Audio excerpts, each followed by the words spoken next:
मंगल भवन मंगल हारी, द्रवं सुदशरथ अजिर बिहारी।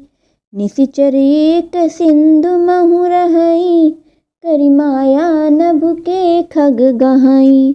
जीव जंतु जे गगन उड़ाही, जल बिलोक तिनके परिछाई। समुद्र में एक राक्षसी रहती थी। वह माया करके आकाश में उड़ते हुए पक्षियों को पकड़ लेती थी।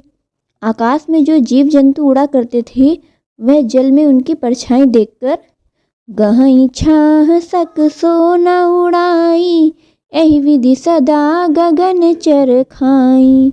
सोई छल हनुमान कह कीन्हा, तासु कपट कभी तुरत ही चीन्हा। उस परछाई को पकड़ लेती थी जिससे वे उड़ नहीं सकते थे। इस प्रकार वह सदा आकाश में उड़ने वाले जीवों को खाया करती थी।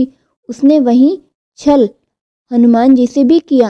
हनुमान जी ने तुरंत ही उसको पहचान लिया। ताहि मारी मारुत सुत बीरा, बारिधि पार गयऊ मति धीरा। तहाँ जाई देखी बन शोभा, गुंजत चंचरीक मधुलोभा।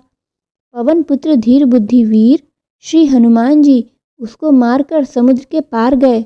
वहां जाकर उन्होंने वन की शोभा देखी। मधु के लोभ से भौरे गुंजार कर रहे थे।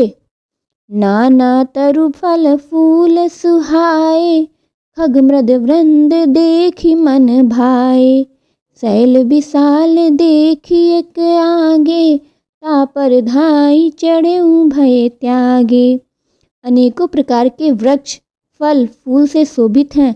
पक्षी और पशुओं के समूह को देखकर तो वे मन में प्रसन्न हुए। सामने एक विशाल पर्वत देखकर हनुमान जी भय त्याग कर उस पर दौड़कर जा चढ़े। उमन कछु कपि कै अधिकाई, प्रभु प्रताप जो कालहि खाई। गिरि पर चढ़ी लंका तेहि देखी, कहीं न जाई अति दुर्ग विशेषी।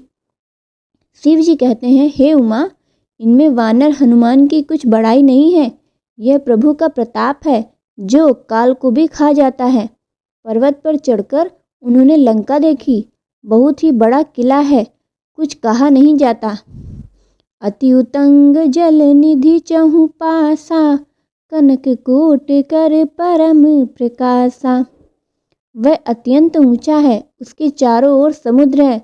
सोने के परकोटे यानी कि 4 दीवारियां हैं तथा परम प्रकाश हो रहा है।